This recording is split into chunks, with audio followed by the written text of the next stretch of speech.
ప్రకటించింది. ఈ పథకం వల్ల ఈ 30 సంవత్సరాల నుంచి ఈ రంగం నమ్ముకుని మా జీవనోపాధిని పొందుతున్నాం. ఈ జీవనోపాధి రేపటి నుంచి మాకు ఉండదు. మేము తీవ్రంగా నష్టపోతాం. మేము ప్రతి ఆటో ఫైనాన్స్ మీద బ్యాంకుల్లో లోన్లు తీసుకుని ఈ ఆటోను నడుపుకుంటున్నాం. రేపు నుంచి మా ఆదాయం పడిపోతే మాకు ఇవన్నీ అప్పులు మిగులుతాయి. కాబట్టి ఈ గవర్నమెంట్ ఈ పథకాన్ని ఆడవాళ్ళకి ఇవ్వడానికి మేము ఎటువంటి వ్యతిరేకం కాదు. కాకపోతే దీనివల్ల మేము ఆటో కార్మికులుగా చాలా తీవ్రంగా నష్టపోతున్నాం. కాబట్టి గవర్నమెంట్ మాకు తగిన విధంగా న్యాయం చేయాలి. అలాగే ఈ గవర్నమెంట్ కూటమి ప్రభుత్వం గత ఎన్నికల ముందు మాకు సంక్షేమ బోర్డుని ఏర్పాటు చేస్తానంది.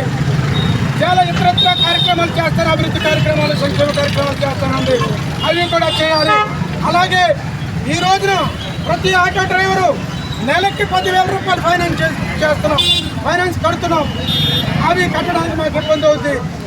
మాకు గవర్నమెంట్ ఆలోచించి రకరకాల పథకాలు పెడతానని పవన్ కళ్యాణ్ గారు, చంద్రబాబు నాయుడు గారు, లోకేష్ గారు గత ఎన్నికల్లో మాకు హామీ ఇచ్చారు. అలాగే ఆ హామీలు నిలుపుకోవాలి. నెలకు కనీసం మా ఆటో డ్రైవర్లకి, రాష్ట్ర వ్యాప్తంగా ఉన్న ఆటో డ్రైవర్లకి అందరికీ నెలకు 10,000 రూపాయలు మాకు ఇవ్వాలని మేము కోరి ప్రార్థిస్తున్నాం. చంద్రబాబు నాయుడు గారు, మేము చాలా ఇబ్బందుల్లో ఉన్నాం. మీరు పెట్టిన పథకాల వల్లే ఇన్ని ఆటోలు, రాష్ట్ర వ్యాప్తంగా ఇన్ని ఆటోలు, 6 లక్షల ఆటోలు వచ్చినాయి. మీరు పెట్టిన పథకం వల్ల ఈ 6 లక్షల మంది ఆటో కార్మికుల కుటుంబాలు రోడ్డు పడతాయి. మీరు అభివృద్ధి కారకులు, సంక్షేమానికి కారకులు, ప్రజల కోసం నిరంతరం పనిచేసే నాయకులు.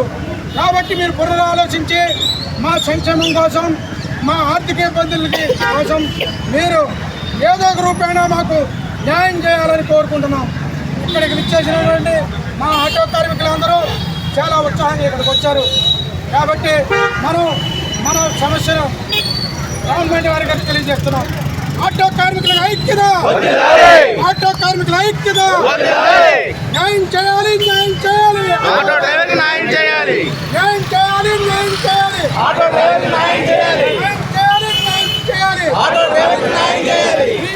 మర్చిపోయే ఆటో కార్మికులకు న్యాయం చేయాలి.